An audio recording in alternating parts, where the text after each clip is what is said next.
ونستغفره ونعوذ بالله من شرور أنفسنا وسيئات أعمالنا من يهده الله فلا مضل له ومن يضلل فلا هادي له فأشهد أن لا إله إلا الله وحده لا شريك له وأشهد أن محمدا عبده ورسوله. أعوذ بالله من الشيطان الرجيم. يا أيها الذين آمنوا اتقوا الله حق تقاته ولا تموتن إلا وأنتم مسلمون. يا أيها الناس اتقوا ربكم الذي خلقكم من نفس واحدة وخلق منها زوجها وبث منهما رجالا كثيرا ونساء واتقوا الله الذي تساءلون به والأرحام إن الله كان عليكم رقيبا. يا أيها الذين آمنوا اتقوا الله وقولوا قولا سديدا يصلح لكم أعمالكم ويغفر لكم ذنوبكم ومن يطع الله ورسوله فقد فاز فوزا عظيما. أما بعد فإن خير الحديث كتاب الله وخير الهدي هدي محمد صلى الله عليه وسلم وشر الأمور محدثاتها وكل محدثة بدعة وكل بدعة ضلالة وكل ضلالة في النار. يا أيها الذين آمنوا ادخلوا في السلم كافة ولا تتبعوا خطوات الشيطان إنه لكم عدو مبين. محترم عزیز بھائیوں، بزرگوں، معزز ماؤں بہنوں، دین اسلام ایک مکمل دین ہے. اپنے ماننے والوں کی ہر لحاظ سے رہنمائی کرتا ہے اور اللہ رب العزت اہل ایمان سے اس بات کا تقاضا کرتے ہیں، یا ایھا الذین آمنوا ادخلوا فی السلم کافہ، کہ اے وہ لوگوں جو ایمان لائے ہو، سارے کے سارے پورے کے پورے اسلام میں داخل ہو جاؤ اور شیطان کے قدموں کی پیروی نہ کرو، اس کے پیچھے نہ چلو، وہ تمہارا کھلا دشمن ہے. اور فرمایا یا ایھا الذین آمنوا آمنو، اے وہ لوگوں جو ایمان لائے ہو ایمان لے آؤ. مطلب کیا کہ ایمان تو پہلے لائے ہیں، اب ایمان کیسے لے آئیں؟ مطلب اس کا بھی یہی ہے کہ پورے کے پورے ایمان میں، اسلام میں داخل ہو جاؤ، مکمل اور پورا ایمان لاؤ. اللہ رب العزت کا ہم سے تقاضا یہ ہے کہ ہم دین اسلام کی تمام باتوں کو لیں، دین اسلام کے حصے بکھرے نہ کریں. جو چیز ہمیں اچھی لگتی ہے اس کو اپنا لیں، جو چیز اچھی نہیں لگتی اس کو چھوڑ دیں.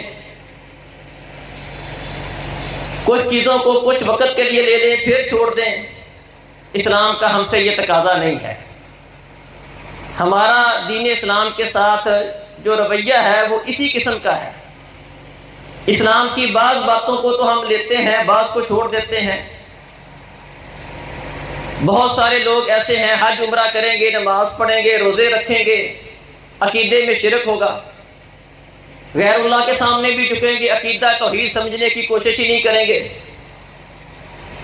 نماز روزے کے باوجود ہماری تجارت میں سود چلتا ہے، ہماری عدالتوں کے اندر جو نظام ہے وہ غیر اللہ کا چلتا ہے، حالانکہ ہم مسلمان ہیں، نماز بھی پڑھتے ہیں، روزہ بھی رکھتے ہیں، سارا کچھ کرتے ہیں. اسی طرح اور کئی طریقوں سے ہم نے اسلام کی تقسیم کر رکھی ہے. رمضان کا مہینہ آتا ہے، مسجدیں آباد ہوتی ہیں، رمضان ختم ہوتا ہے، دوبارہ مسجدیں ویران ہو جاتی ہیں. گویا کہ ہم نے اسلام کو رمضان کے ساتھ خاص کر لیا.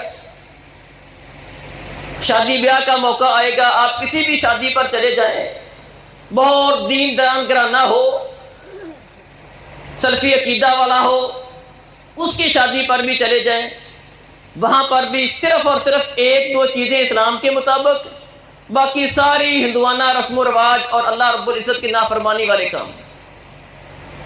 نکاح پڑھائیں گے، ایجاب و قبول ہوگا، خطبہ ہوگا اسلام کے مطابق. حتیٰ کہ اگر آپ کسی جگہ پر ایجاب و قبول کرواتے ہوئے ایک دفعہ پوچھنے کے بھی قبول ہے، حالانکہ ایک دفعہ سے بھی قبول ہو جاتا ہے، 3 دفعہ کی کوئی شرط نہیں ہے، لیکن لوگوں کو اتنی دیر تک تسلی نہیں ہوگی، بلکہ کسی اور کو بلا کر بھی یا مولوی صاحب کو مجبور کر کے 3 دفعہ کہلوائیں گے، گویا کہ ان کے ہاں یہ بہت بڑا مسئلہ ہے. حق مہر کے تعین کا وقت آئے، حق مہر کتنا مقرر کرنا ہے، دلہا والوں کی طرف سے بارہا اصرار ہوتا ہے کہ جتنا شرعی حق مہر ہے اتنا مقرر کر دیں جی. وہاں پر ہمیں شریعت کی اتنی فکر ہوتی ہے، حالانکہ شریعت نے کوئی پابندی نہیں لگائی، جتنا آپ دے سکتے ہو، جتنا طے کر لو وہ ٹھیک ہے، لیکن وہاں پر شرعی حق مہر کی بات ہوتی ہے. لیکن جو سارے کا سارا وہ شادی حال کا ماحول ہوتا ہے، مرد و زن کا اختلاط ہوتا ہے، ہماری مائیں بہنیں بے پردہ پھر رہی ہوتی ہیں، 1-2 باتوں میں جن کو ہم شریعت سمجھتے ہیں وہاں تو ہمیں شریعت یاد رہتی ہے، باقی تمام باتوں میں مرد و زن کا اختلاط ہو. بلکہ ہماری شادیوں میں تو یہ ہوتا ہے کہ ہم اپنی بہو بیٹی کو خود بنا سنوار کے اس کو سب مردوں کے سامنے بٹھا دیتے ہیں. جس کو چھپانے کا حکم تھا، جس کے لیے پردے کا حکم تھا، ہم خود اس کو اس دن جب وہ سب سے خوبصورت نظر آتی ہے اس کو لوگوں کے سامنے بٹھا دیتے ہیں رول ماڈل بنا کر. یہ ہمارا شریعت کے ساتھ معاملہ ہوتا ہے. یہ حج کی قربانی، یہ قربانی کا وقت آتا ہے، اس موقع پر لوگ قربانی کے جانور خریدتے ہیں، بڑی کوشش کرتے ہیں کہ جانور وہ والا لیں جس میں کسی قسم کا عیب نہ ہو، لینا بھی ایسا چاہیے، لیکن صرف اور صرف سارا جوش و خروش قربانی کے جانور کے اوپر ہوتا ہے. قربانی کرنے والے، اہتمام کرنے والے، بڑی دھوم دھام کے ساتھ قربانی خریدنے والے، دیگر اسلام کی بڑی بڑی باتوں کی انہیں فکر ہی کوئی نہیں ہوتی. گویا کہ ان کے ہاں صرف اور صرف قربانی ہی سارا اسلام ہے. صبح فجر کی نماز گئی، قربانی کرنے کے بعد ظہر کی، عصر کی، مغرب کی، عشاء کی گئی. گویا کہ صرف اور صرف قربانی اسلام تھا، باقی ساری چیزوں کو چھوڑ دیا. 10 دنوں میں ناخن نہیں کاٹنے، بال نہیں کاٹنے، سبھی اس کا اہتمام کریں گے. قربانی کرنے والے مسئلہ پوچھیں گے کہ ان 10 دنوں میں جس نے قربانی کرنی ہے ناخن کاٹ سکتا ہے؟ ناخن ٹوٹ جائے تو توڑ سکتا ہے، کاٹ سکتا ہے. چھوٹی چھوٹی باتوں کے متعلق تحقیق کریں گے. لیکن جو ہی قربانی کا دن ہوتا ہے، قربانی کرتے ہیں، سب سے پہلے اپنی داڑھی کی شیو کرتے ہیں. گویا کہ اسلام صرف اور صرف 10 دنوں کے ساتھ خاص تھا. 10 دنوں میں اللہ کی یہ شریعت تھی کہ اللہ کا حکم تھا کہ داڑھی کو کچھ نہیں کہنا. یہ شریعت ہمیں یاد رہی. جو ہی قربانی کی اس وقت کی شریعت ہمیں یاد نہیں رہی کہ اللہ کا حکم یہ ہے کہ اس کو بالکل ہی کچھ نہیں کہنا. یہ قربانی سے پہلے اور بعد والا مسئلہ ہی نہیں ہے، ہم نے اپنی خود تقسیم کر دی ہے. اس طرح بہت سارے آپ دیگر مواقع دیکھ لیں. یہ رویہ اہل کتاب کا رویہ تھا. اسی رویے کی وجہ سے اہل کتاب دنیا کے اندر رسوا ہوئے تھے. اللہ قرآن میں کہتا ہے اَفَتُؤْمِنُونَ بِبَعْضِ الْكِتَابِ وَتَكْفُرُونَ بِبَعْضٍ، تم کتاب کے کسی حصے کو مان لیتے ہو، کسی کو نہیں مانتے. جتنا اپنی مرضی کا دین ہوتا ہے اس کو لے لیتے ہو. کتاب اللہ کی بعض باتوں پر تمہارا ایمان ہے، بعض باتوں پر ایمان نہیں، بعض کو لے لیتے ہو، بعض کو چھوڑ دیتے ہو. اپنی مرضی کا دین بنایا ہوا ہے. فرمایا جو بھی ایسا کرے گا وَمَن يَفْعَلْ ذَلِكَ مِنْكُمْ، جو بھی دنیا میں تمہارے اندر ایسا کرے گا، دنیا کے اندر رسوائی اس کا مقدر بنے گی اور قیامت والے دن اس کو شدید ترین عذاب کی طرف اٹھایا جائے گا. اور اللہ کو سارا پتا جو تم کر رہے ہو. اللہ اکبر. اسی طرح اہل کتاب کے متعلق فرمایا الذین جعلوا القرآن عضین فوربک لنسألنہم اجمعین عما کانوا یعملون. وہ لوگ جنہوں نے اس کتاب اللہ کی تقسیم کر دی، دین کے حصے بنا دیے، کچھ پر عمل کر لیا، کچھ کو چھوڑ دیا، اپنی مرضی کا دین لے لیا. اللہ نے اپنی ذات کی قسم اٹھائی ہے فوربک لنسألنہم عما کانوا یعملون. تیرے رب کی قسم ان سب سے ہم قیامت والے دن ضرور ان کے اعمال کے متعلق پوچھیں گے. یہ اختیار تمہیں کس نے دیا تھا؟ محترم بھائیوں اور بزرگوں، دین اسلام کا تقاضا یہ نہیں ہے اپنی مرضی سے تقسیم کر لو، کچھ باتوں کو لے لو، کچھ کو چھوڑ دو. یہ نماز جیسا اہم ترین مسئلہ، قربانی ہم زور و شور سے کرتے ہیں، یہ بات میں نے نماز کے اوپر تو بہت بارہا اپنے خطبات کے اندر وعظ و نصیحت میں نصیحت کرتا ہوں۔ نبی اکرم صلی اللہ علیہ وسلم نے فرمایا کہ اسلام کی کڑیاں ایک ایک کر کے ٹوٹتی چلی جائیں گی، لوگ اسلام کو چھوڑتے چلے جائیں گے، سب سے آخر میں جس چیز کو چھوڑیں گے جو آخر میں ختم ہونے والی چیز ہے وہ نماز ہے۔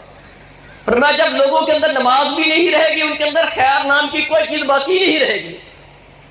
اور ہمارے مسلمانوں کا حال اب یہی ہے، فجر کی نماز میں مسجد خالی ہے، ظہر میں خالی ہے، قربانی ہم بھرپور کرتے ہیں۔ یہ شریعت کا ہم سے تقاضا نہیں ہے۔ شریعت کا تقاضا یہ ہے ادخلوا فی السلم کافہ، پورے کے پورے اسلام میں داخل ہو گئے، سارے کے سارے اسلام کو لو، اسلام کی تمام باتوں کو اپناؤ، پوری شریعت کو لو، اور یہ ہمیشہ کے لیے کرو۔ قل ان صلاتی و نسکی و محیای و مماتی للہ رب العالمین، اے نبی ان سے کہہ دو میری زندگی، میری نماز، میری قربانی، میرا جینا، میرا مرنا صرف اور صرف ایک اللہ کے لیے ہے۔ میں مرتے دم تک عقیدہ توحید پر رہوں گا، نماز پر رہوں گا، میری ساری کی ساری زندگی دین اسلام پر ہوگی، میں اسی پر مروں گا۔ اور یہ تقاضا اللہ تعالیٰ کا ہم سے مستقل طور پر ہے، پورے کے پورے دین کو لو اور ہمیشہ کے لیے لو، چند دنوں کے لیے نہیں، ایک دو کاموں کے لیے نہیں۔ وَاعْبُدْ رَبَّكَ حَتَّىٰ يَأْتِيَكَ الْيَقِينُ، اللہ کی عبادت کر جہاں تک تجھے موت آ جائے، مرتے دم تک اللہ کی عبادت پر قائم رہا، اللہ کی توحید پر قائم رہا، نماز روزے پر، زکوٰۃ پر، حج پر، قربانی پر مرتے دم تک قائم رہا۔ یہ اللہ کا ہم سے تقاضا ہے، اور یہی قربانی کا فلسفہ ہے۔ قربانی صرف اور صرف گلے پر چھری چلانے کا نام نہیں ہے، یہی قربانی کا فلسفہ ہے، یہی سیرت ابراہیمی ہے کہ جو اللہ مانتا ہے وہ دے دو، جو اللہ تقاضا کرتا ہے وہ کر دو۔ اللہ تم سے تمہارا بیٹا مانگے وہ بھی دے دو، تمہاری خواہش کی قربانی مانگے وہ بھی دے دو، تمہارا دل کرتا ہے نہیں کرتا، اللہ کا تقاضا کرو۔ ابراہیم علیہ السلام کی سیرت اللہ نے اس لیے ہمارے سامنے بیان کی ہے۔ ابراہیم علیہ السلام سے اللہ تعالیٰ نے جتنے کام کیے، اذ قال لہ ربہ اسلم قال اسلمت لرب العالمین، اللہ نے ابراہیم سے کہا ابراہیم اپنے آپ کو میرے سپرد کر دے، میرا مطیع ہو جا، فرما بردار ہو جا۔ کہا اللہ میں نے اپنے آپ کو تیرے سپرد کر دیا، اب جو تو کہے گا وہ کروں گا۔ پھر ابراہیم نے ہر وہ کام کیا جو اللہ نے کہا تھا، حتیٰ کہ اللہ نے خود کہہ دیا ہم نے ابراہیم کو کئی ساری باتوں سے آزمایا، کئی امتحانوں میں گزارا، فَأَتَمَّهُنَّ ابراہیم نے سارے امتحان پاس کر لیے، ابراہیم کسی امتحان میں فیل نہیں ہوا، تاکہ ہم نے اس سے اس کے بیٹے کی قربانی مانگی، ابراہیم کے لیے تیار ہو گیا۔ یہ ہے فلسفہ قربانی۔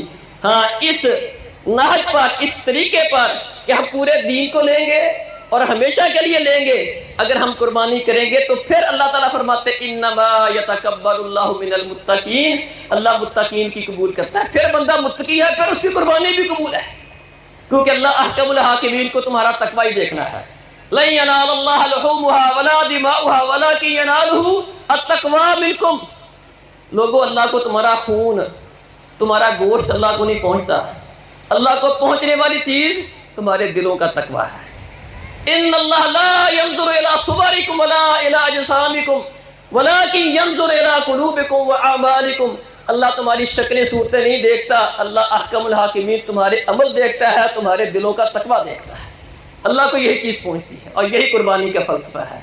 تو قربانی کرنے کے ساتھ ساتھ اس قربانی کے مقصد کو سمجھے، اور اس بات کو سمجھے کہ اللہ احکم الحاکمین کی ہاں قربانی کس کی قبول ہوتی ہے۔ آخر میں یہ جامعہ عبداللہ بن مبارک کے حوالے سے یہاں پر 600 طلباء اور طالبات ہیں۔